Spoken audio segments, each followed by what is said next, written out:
Future Market has thousands of board games at discounted prices. Click the direct link below to see all of those discounted games.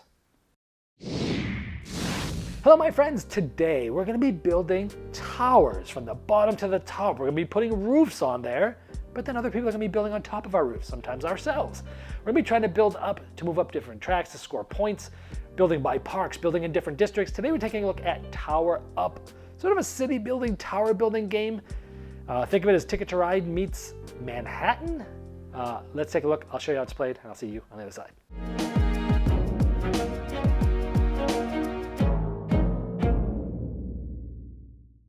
In Tower Up, you can have your own board with your own color, and you're going to have roofs of your color. Not only are they colored differently, but all the different roofs actually look different for different players.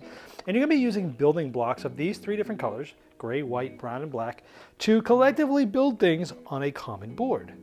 Now here you see the board. This is the two-player board. The other side has districts over the whole board. Here there are 5 different districts colored differently, and it's seated with the first floor of certain things.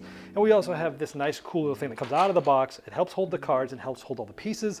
It's a really good functional production. Now you're trying to have the most points at the end of the game, and on your turn you simply have 2 choices. You're either going to take one of these cards, gathering the blocks that are there. Like if I took this one, I'd get 2 brown and 2 gray blocks. Or you can use blocks to build. You actually start with one of each color and you can build. Let's show you building. When you build, you're going to pick something that is open, meaning there's no building there. And then you're going to build a color there that is not anywhere adjacent. So I could not build a brown here because there's already a brown adjacent. But I'll build gray. However, when you build gray, you have to basically build on everything that's already there adjacently. In this case, it's here. So I would have to have a brown to go here because only the same colors go with the same colors. So we have a brown that's a 2-story and a gray that's a 1-story. Then you're going to place your roof on one of the ones that you've built on. I could put it here or I could put it here. Well, let's say I put it here. This is 1 story tall. And that was gray, so I'm going to move my gray truck up like this. However, each of these trucks is going to score points for how far it moves at the end of the game. So you might say, why did you put it on the 1 when I could have moved up 2 with the brown truck? Because there's different goals each game. These are the 3 starting goals. And this goal here says the first person to have a presence, which means your roof, in 4 different parks. That's a park. I'm already 1/4 of the way there. If I'm the first one to do it, I'm going to put that on my board. I'll get 7 points. If I was the second player to do it, I'd get 3 points. I'm already like 1/4 of the way to that goal. This one is have presence in one of each of the colored buildings. This is have presence in each of the 5 different districts that you see colored here. On my next turn, I might take this, and I would take a black block, a gray block, and I would move my brown truck up 1 on my board. Now, a little bit later in the game, you can see that someone put a roof here, someone put it on top. It's going to be important because roofs that you can see on the top at the end of the game is also going to get you more points. We'll show you that later. But now look at this. We have this built up here. If I built here, it would have to be a black one because there's already a white, a brown, and a gray, and it can't be adjacent. So here, if I'm going to build this and put a black one here, I also have to have a brown, white, and a gray. So that one would make it really hard to be able to pay for. However, if I was able to pay for that, if I put my roof here, it's going to give me a lot of white points, and possibly towards the end, this might still be there. But if I place it here, this thing's landlocked. Remember, you can only build on empty space. There's no empty spaces next to this, which means this roof is guaranteed to be shown at the end of the game. This one also already is, and that's good because, again, that's going to get you some points. So sometimes you want to have high buildings to score high, sometimes you want to have low buildings just to get to these objectives, and sometimes you want to have the roof on the top, depending on the strategies and the goals that are there. Now, those are most of the main concepts in the game. If you do get a bonus, it's going to kind of go over here to help you keep score at the end of the game. And here, let's say I move this up. As soon as all of the trucks have passed one of these colored star lines, you get to make another turn right away. Maybe I do another turn, I go here, and then maybe next turn, or the next 2 turns, I get these up and I get another turn. Well, remember, these are points at the end of the game. Now, you only have 10 roofs, and the game ends usually when somebody runs out of roofs, and then everyone finishes that round, and then you score. Each of these trucks, again, this one's going to get me 10, this one's going to get me 8, this one's going to get me 5, this one's going to get me 7. I'm going to get 10 more points here, and however many roofs are on the top of buildings, I count. 1, 2, 3, 4, 5. Let's say I had 5 buildings that have roofs on top that are mine. I get this, which is also worth 9 points, whereas the most in the end is the winner. Yeah, the best way I can describe this game is it is sort of like Ticket to Ride-ish meets Manhattan. Ticket to Ride is like you got 2 things you can do on your turn. Take a card. In this case, you're also getting the resources from that card. Or you're spending the resources, or card. In this case, you're spending the resources from that card to build something. That's the reason why I think it's like Ticket to Ride. You're either taking cards or spending what you got from the cards. And then it's like Manhattan because you're building these buildings up. It's way less mean than Manhattan. It's more thoughtful. It's less combative. So it's like a nicer version of a Manhattan. It still feels very different from Manhattan, but you're building buildings. The height matters. The districts matters. That's why it feels like a Manhattan. But it's not like mean area control like the game of Manhattan is. So that's why I kind of combine it with those two. This game has streamlined, simple mechanisms, but tons of depth. Again, you're taking a card and those resources, or you're spending those resources and building. That's it. But there's so much to think about in this game. The game has so much depth. I always talk about my depth to complexity ratio. The better that is, the better it is for me. I think this game is huge on that.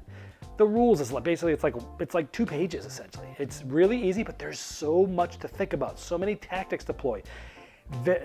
Everything that everybody else do affects everybody else. Blocking people, trying to make it so that you're the last one to be able to put a roof on top and no one else is gonna be able to put one there because everything adjacent is there. It's just, there's so much depth. Which goals am I going for? Which thing's gonna get me the race to the card for the bonus? All these things. When you're taking the card and getting the blocks or playing the blocks, it's simple but lots of depth.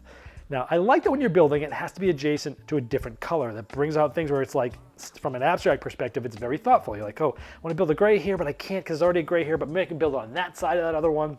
So I really need to get a gray out and get some presence there so I can earn one of these bonus cards, or maybe because I want my gray truck to move up, which is going to get me some points, maybe even get me an extra turn, all things like that. But it's very thoughtful the way that this is set up, that you have to place it adjacent to something else, but it cannot be adjacent to the same color. It's an easy rule, but one that really brings out a lot of the tactics that's in the game. I love that when you build, you have to choose which one has the roof. Because it's like, oh, do I want to put the roof on the one I just built, or do I want to put the roof on the one that I had to pay to build next to it? Well, tons of things to think about.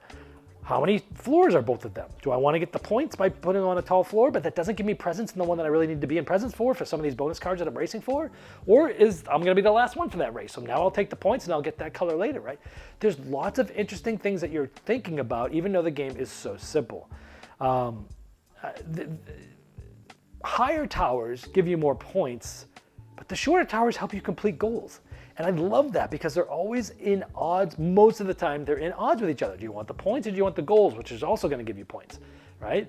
Do I want to go on this now knowing that I might get covered up later? Or do I want to wait later and slide in there and put my roof on top? Because the more roofs you have on top at the end of the game, the more you get. Do I want to cover myself, which isn't a very efficient thing to do, but it's okay because no one else is going to be able to cover me because that's the last one that's possible to be built there, right? It's just lots of different things because someone else might have to pay a lot to do it. If I don't do it and they'll cover me anyway, why don't I cover myself and make sure I get that, right? That'll help me also move up that color's track, right? So there's just a lot of things to think about and chew on, even though the game is so simple. Those are my sweet spot games. The ones that have easy rules, easy to teach, everything makes sense. It's super streamlined, but yet there's a plethora of decisions to make within that framework. My favorite games are those that have that type of characteristics to it, and Tower Up has it in spades. I like it that you try to make it harder to have others cap.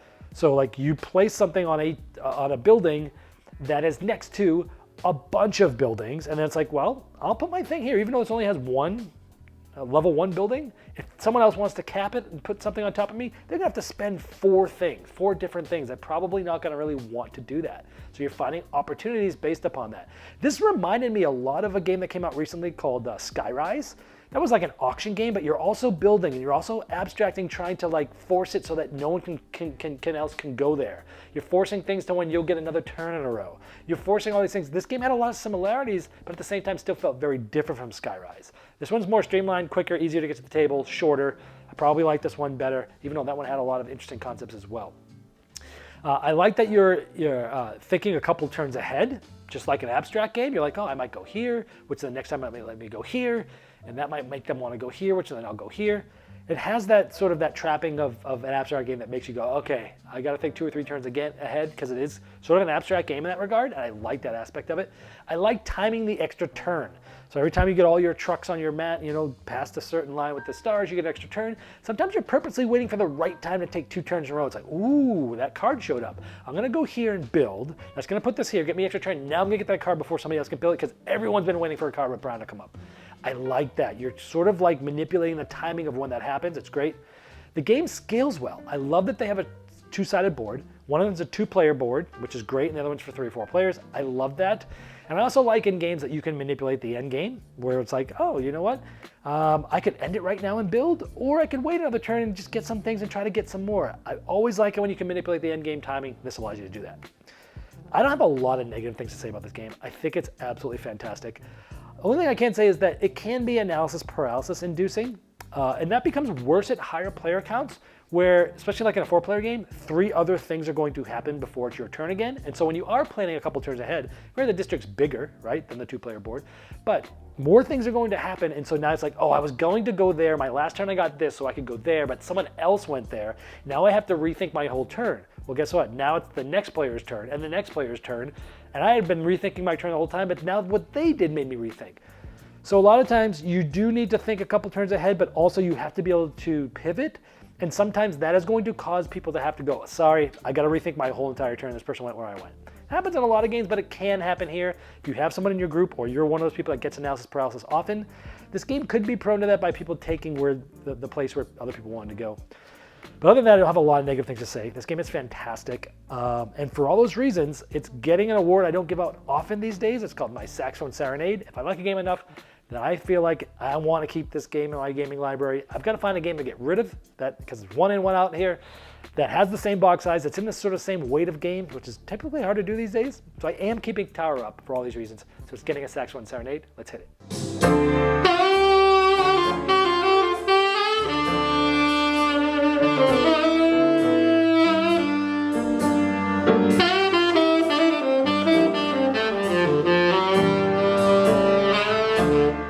Game Toppers upgrades every game you play, and their 4.5 Kickstarter introduced the new Galactic Mycroft and Watson Game Toppers with interchangeable rail inlays, as well as new game mats, miniature gaming terrain packs, leg kit options, dining covers, accessories, and amazing package deals.